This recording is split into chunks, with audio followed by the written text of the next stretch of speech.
Brothers and sisters, thank you for joining me today.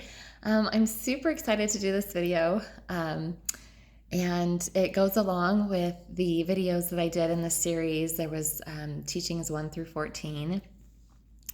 And, as always, when I share something, I ask that you please take it to Yahshua for confirmation for yourself of what you need to know in this process. So 2.5 years ago, it's almost been 3 years ago, in August, if you're looking at man's calendar, it will be 3 years since Father gave me a creation calendar. And, the first attempt to understand what that was came with a lot of trial and Father having to come to me after I had done, work, but he allowed it to be done because it opened up different avenues for that. Was that the purpose of him giving me creation calendar and understanding, the new moon feast and Sabbath of light and creation calendar and the correct days in a year and the month cycles and 12 months in a year, how Revelation 22, there's 12 fathers, there's 12 sons, 12 tribes, there's 12 fruits, one fruit for each month. Revelation 22 explains perfectly there are 12 months in a year cycle. And so Father had explained to me when he had visited me again was that he was the male energy and my role was to put female energy back into it. And so what you've seen throughout this last 2 years is me putting that balance of male and female energy back into creation, the way it was designed from the beginning, from Father and Mother, from the very first kingdom. And for any of you that have seen the video of the very first dream that they told me to share, that I was shown the worlds without numbers and everything is patterned after their kingdom. And so if we also understand this, we understand that, yes, there is a father and a mother. Everything is patterned after that kingdom. And so we, this world is patterned in the same pattern of a family. And so you have male and female energy or DNA, right, that comes through you from your parents. It is no different than how our souls were created. Our soul was created with energy from both father and mother. But like Yahshua and Father became one, Father and Mother are also one. They're one. And so, meaning they're two different beings, but they have been twined together and become one. And so, understanding that there is male and female energy in all things. So when I started talking about this, the moon cycles and the creation calendar and the Sabbath and new moon feast, people were like, well, what about the sun? And at the time I was just like, I don't know. I'm just trying to do what I'm being told to do. Well, the answer to that question has finally come. And so this is very beautiful, and I ask that you bear with me because it's a lot of information, and I might actually have to break this down into 2 different videos to keep the information short. So I'm going to go to this whiteboard behind me, and we're going to look at this. Okay, so the first thing that we're going to do, this is small, I know, but I've shown this in the other videos, this is the compass. And that was the first gift that Yahshua gave in that very first dream that I shared. It was in a tube, and you pulled it out of the tube and expanded into this ball. And this was what was on it, okay? And so it is the balance within our own bodies, but it's a compass. So within us, our heart center holds the throne room of heaven. Okay, everything that was created in heaven is held within our heart. Okay, so understanding that how creation, balance, and harmony works is that, this is the 4 chambers of our heart. They are also the 4 rivers that flowed eastward out of Eden. They are the 4 directions, the 4 seasons, the 4 elements, the, physical, spiritual, mental, and physical, mental, spiritual, and emotional chambers of our heart. Everything that is meant to come into balance in our life, everything that Yahshua achieved is within that compass. And he's showing us everything is about our heart being centered. Everything. And so seeing that the kingdom lives within us, So how do we achieve this balance? So everything that they have been having me share over the last 2 years is literally to create that balance back into our lives. Okay. So before I start on the sun and the moon phases, I'm going to share this.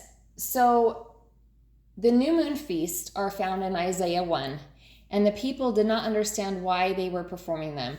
But by Isaiah 66, they understood exactly why they were performing them and the importance of them and what they were actually creating by doing so. So when we celebrate this new moon feast that starts a new phase, a new month, there, you receive, it's a feast, but then at the same time you're receiving counsel of what is to be created the next cycle for the kingdom. Okay, this is all spiritual. This is a kingdom as a new heaven and earth is being born. We do the work in the spiritual, it's pulled into the physical, and that's why we must be born again in the spirit.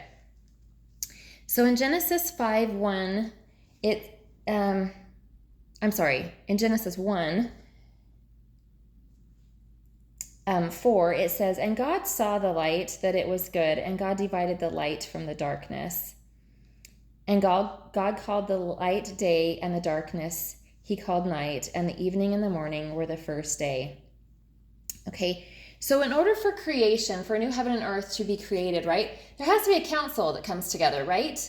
And that's what this new moon feast is. It's those who are doing the kingdom work, and they're coming together. And so the light is being divided from the darkness. So this is the wheat from the tares. So the wheat, we are eternal beings. The wheat is what has eternally been placed in us from our soul's creation. Okay, and so then the darkness has to be ridded. And so in order to create a new heaven and an earth, we go to this new moon feast, which is a celebration of all the work being done and all those being brought back into the kingdom, all the prodigal sons and daughters returning and starting to fulfill their work. And so the work is the stripping and refining process within us. So that is the dividing the light from the darkness. So the light is the wheat and the tares are the darkness. The tares are what the world has put in us and brought into our energy fields, right? And it's all being stripped out. So the very first thing is there's this council in heaven. Okay, and so as the new moon feast happens, that's what this is we're going to put into motion what needs to be healed and what continues that has been created for the light that needs to continue to be implemented. Okay, so the new moon feast is a feast of celebration, but then it's also a council of what are we creating for the next month cycle. And we know that a month cycle is 29 to 30 days.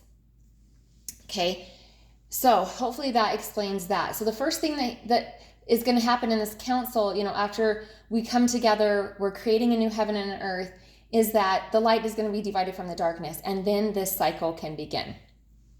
Okay, so we're going to look at the cycle of the moon. And the cycle of the moon, we put into motion what we are wanting to create, what we're wanting to overcome, the light that we're wanting to continue to bring in, the darkness that we're wanting to rid from ourselves and bring in light. And that's why these on the on the 8th, the 15th, and the 22nd are the Sabbaths of light, because the very first thing that we do is this creation new moon feast. And that is why the first sliver of light that would be here, the very first sliver of light that comes in on the moon, is done by the family, because we are the light being brought in. And so this becomes, dusk to dawn is the first day. We have dusk to dawn, and then the 7-day cycle. Sorry, I should have done that different. And then the 7-day cycle begins of dusk to dawn. So you have a 7-day cycle to the 8th, which is rebirth, resurrection, renewal.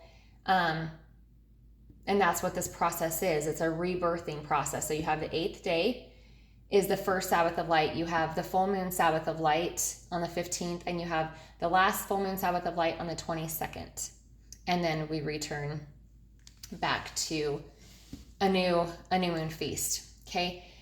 So in this, the goal is to bring in the light. Okay, so we set goals in the spiritual of what needs to be ridded from us. And so throughout this month's cycle, then we are going to work on achieving this. Okay, so as we go through a full moon cycle, we have, we go from creating it, then through this part, right, we're putting it in motion. And the first 7 days of doing something is always like the honeymoon stage, right? It's always easy. It's like, okay, we're doing this and we're implementing this. So the passion inside of you for what you're creating is it being ignited. It's being set on fire. And then by this first, the rebirth, resurrection, what is that? Okay, that is the warrior in you battling it out, right? You are going to battle through this so that what you are implementing begins to be permanently ignited within you, right? So as you're going through this stage, first Sabbath of light, the first 7 days of light that has been brought in, you're celebrating that. You're receiving further counsel. Then as you go through the next phases of the moon to the next Sabbath, so you're going through the refining, the improving of it, and the stripping away of all the old. Okay, so this is a stripping away process in refining what you are doing. The Sabbath of light is what was the mission that you first put into play here to achieve. So you are reflecting the moon, the full moon, right? It's a reflection. So it's an evaluation of how am I doing? You're at the halfway mark. How am I doing with what I've put into motion? Okay, so it's a reflection of that. What have you put into motion?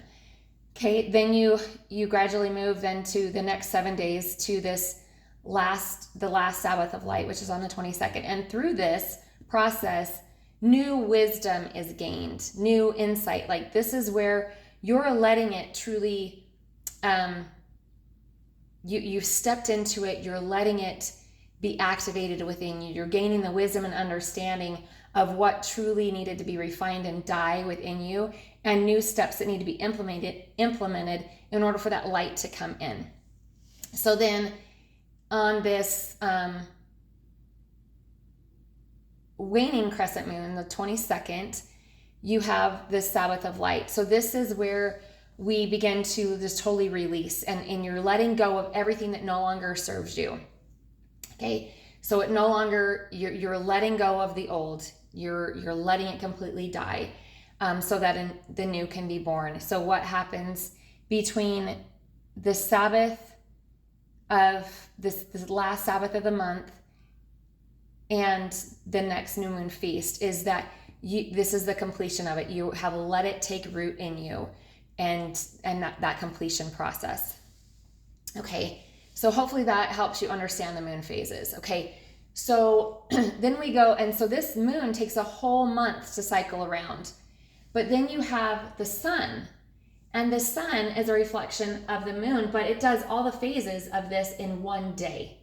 Okay, so we understand how the moon cycles work, then we understand each day as we go from, okay, so the moon cycles go this direction, they flow this direction, okay? And the sun flows this direction, okay? This is the mirroring. They are mirroring each other. So if you fold it this way, right? It's a mirror. It's absolutely a mirror. So male and female energy is absolutely mirroring each other. Okay, so the moon is the physical and emotional aspect of things. The sun is the spiritual and mental aspect of things. So this is male and female energy working together as one, okay? And for true flow to happen in our life, it requires both energies to be in that balance. And I'm going to explain this really quick why we're right here. Okay, so the moon, so the sun pushes us, right? Like a wave, okay? And then the moon pulls us like a wave. And it's learning to flow in this energy. Again, there's your DNA strand. It's learning to flow in that energy of that push and pull, and understanding how they're reflecting each other, so that we can learn to fully use the energy that's coming at us and not resist and fight against it, but learn to flow like the wave. When I was on vacation that morning that I went out and did the video on the ocean, it was explaining how sometimes the waves pull us out and then they plummet us back, and they pull us out and they plummet us back. And it's not until we're able to get past the waves and actually see that it becomes the sea of glass, and we can actually see the mirroring process that's happening, and then things become very clear. Okay, so this aspect of the sun and the moon reflecting each other is really important for a new heaven and earth to be created. So then you're going to look at the phases of the moon, but then it is going to go through this whole cycle of the moon, but now all in one day. Okay, so then you can work with the energies of the sun. So then you have, your heart center. The very first thing that we're supposed to evaluate, and what Joshua taught us daily, is start and end. You're literally supposed to start and end with, where's your heart center? Because this is all about intention. Same with this. This is all about your heart's intention. What are you, I'm going to put heart here on both of these because this is really important. Your heart intentions are the key that ignite this. So every day as you evaluate your heart of what you wanted to create for this month of overcoming and removing those tears, right? You're going to evaluate your heart. Is your heart in alignment with what you're supposed to be doing? And then go through the phases of the day. At this, this is noonday. And let these phases take place. At the end of the day, you're grounding, you're releasing what no longer serves you, you're completing the day, and you're evaluating, what worked and what didn't, right? We're in this process. And so at this point, you return heart center. And this is where also grace for yourself and that love of, looking at yourself and say, I did the best that I could. Remembering that this is a process, this is a growth. We are not going to get this right the first time. This is going to take time and patience with ourselves, coming into this balance of both male and female energy and learning to work with them like the waves of the ocean. Okay. So this is really beautiful. So when in balance, once again, they will rise and set in their creation balance. So right now we see that the sun and moon are all over the place because the male and female energy has not come into balance like it's supposed to. So it's supposed to be in balance within ourselves, and it's supposed to be, and then once it's in balance with us, then we reflect that as the mirror, and then it can become in balance in our unions, and we become a magnet of reflection for those. We lead by example. They're drawn to that light. Okay, so I'm going to talk about really quick understanding the sun, the moon, and the stars, Revelation 12. Okay, so this, if we understand the stars, the sun, the moon, and the stars in Genesis 1:14, they were created for days, months, seasons, and years, okay? And so understanding how creation calendar works and why creation calendar is based off of, the understanding of the moon phases, because it's part of the days, knowing how many days are in a month cycle. And again, look at Revelation 22:2. It tells us there are 12 months in a year. And so the Revelation 12, if we understand what it's teaching us, it shows us this pattern perfectly. Okay, so in Revelation 12:1, it says, and there was given, oh wait, I'm sorry, I was in 11.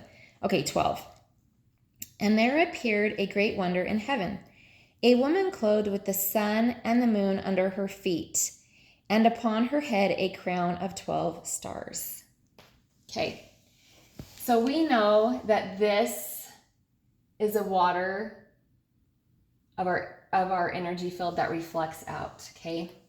The 12 stars are the 12 stones that represent the 12 tribes of Israel, and also represent, first and foremost, okay, yes, they represent the 12 stars of Israel, or the 12 tribes of Israel.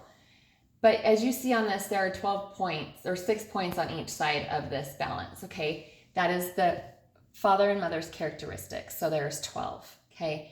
So what has the woman done? She has gained the 12 characteristics of the menorah. Her menorah is lit. Okay. So these are the 12 characteristics. So her crown reflects the stones that are talked about in Revelation. Okay. The 12 stones, which are stars on her head. Okay. With the sun and the moon under her feet. Why are they under her feet? We should be standing in creation balance of male and female energy. And that is what the woman in Revelation 12 is doing. She is standing with the sun and the moon under her feet because she is in creation balance, and the stars on her head are because she has achieved her menorah being lit, those 12 stones, and the characteristics of both father and mother, the DNA strand right now coming together. They have been woven back together as one. And that's part of the wheat being divided from the tares. Your energy field is being weaved back together with the correct male and female energy from creation. So may we understand the purpose of how the sun and the moon work together. They mirror each other. Father and mother mirror each other. In order for a new heaven and earth to be created, we have to understand how to flow in these energies like the waves of the ocean. And so it's a pulling and a pushing. We're not resisting them. We're not fighting against them. We're flowing in these energies. And so may we understand how to truly create the correct balance of male and female energy that lives within us, so that this flow of energy is abundantly flowing upon the earth, and a new heaven and earth is created within this balance. So brothers and sisters, may we see the beauty of this compass, this true gift that Yahshua offers each of us. And we have the choice to pick that, just like in the dream, to pick the tube up and open it up. And on it, it said, Jesus loves you. And if we took him as our personal guide, he would guide us. He desires to show each of us how he accomplished this. I have spent the last 8 years, since September 17th, I believe, of 2017 was when Yahshua told me that I didn't come here to get a high school diploma in the in the gospel of man. I came here to get a doctorate degree in the kingdom gospel of eternity. And so I'm truly grateful for the understandings and all the lessons that have been learned. And I'm super excited that hopefully within the next 2 weeks, there'll be a website up that I am going to start live coaching people how, step by step, how to achieve this as Yahshua has taught me. As I'm being told, now the student becomes the teacher. So may this doctorate degree fully be put to good use now. And I look forward to helping heal the nations with all that I have learned. Have a glorious day.